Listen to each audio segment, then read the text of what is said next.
religious education has been through a very difficult time recently for all sorts of political and educational reasons. But I feel very optimistic about RE at the moment. I think it really is on the move.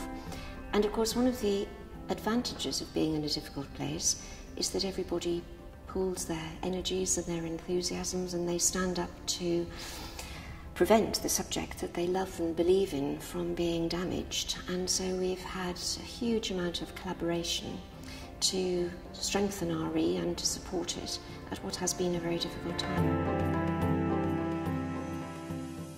We have some major challenges in terms of initial teacher training and continuing professional development. In secondary schools, we have a very significant percentage of non-specialists teaching RE. Now, they can be very good, but again, there is a huge need for ongoing professional training, and it's very difficult for that to happen. We have really good evidence this year from GCSE full course to show that RE is anything but marginalised. It was the 6th most popular subject taken this year. 280,000 young people did full course GCSE. So it comes immediately under the core subjects of English, Maths and Science. That is not a subject that is being marginalised. Let's not forget just how strong it is and how good it is and how very effective it can be.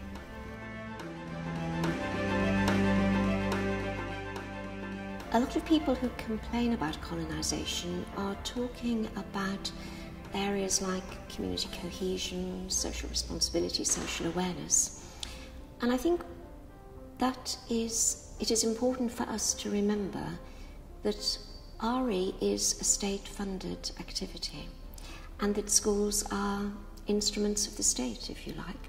We're not just about getting children through examinations. We are part of the whole process in which society nurtures children and helps them to become responsible, active citizens.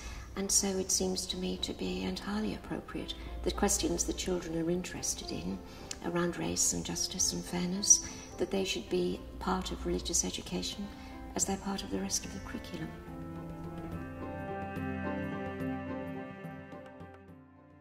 Where I'd like to see RE going is to a place where it is recognised by schools and governors as being an essential part of the school curriculum, which of course we believe it to be.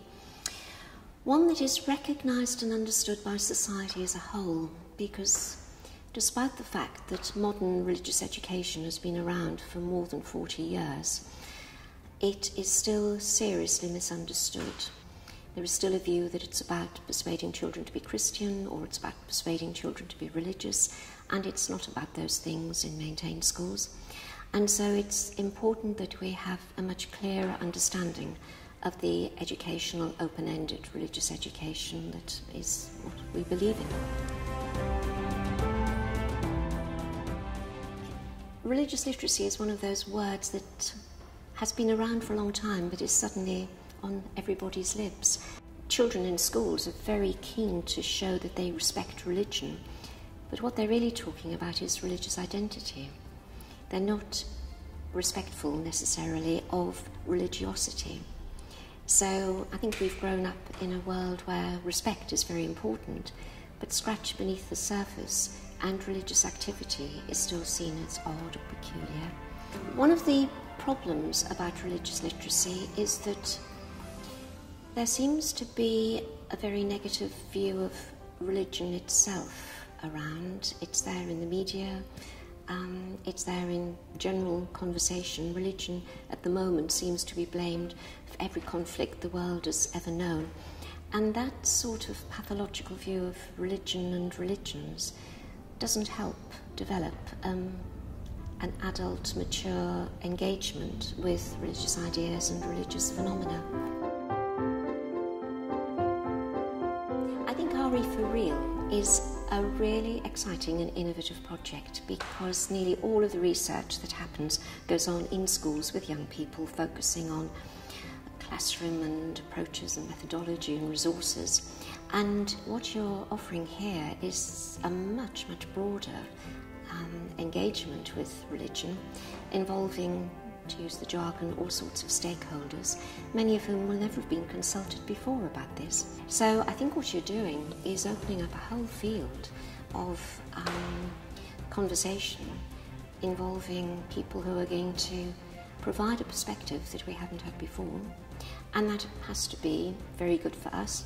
And if what they tell us is all negative and horrible, then we've got some lessons to learn about where we've gone wrong.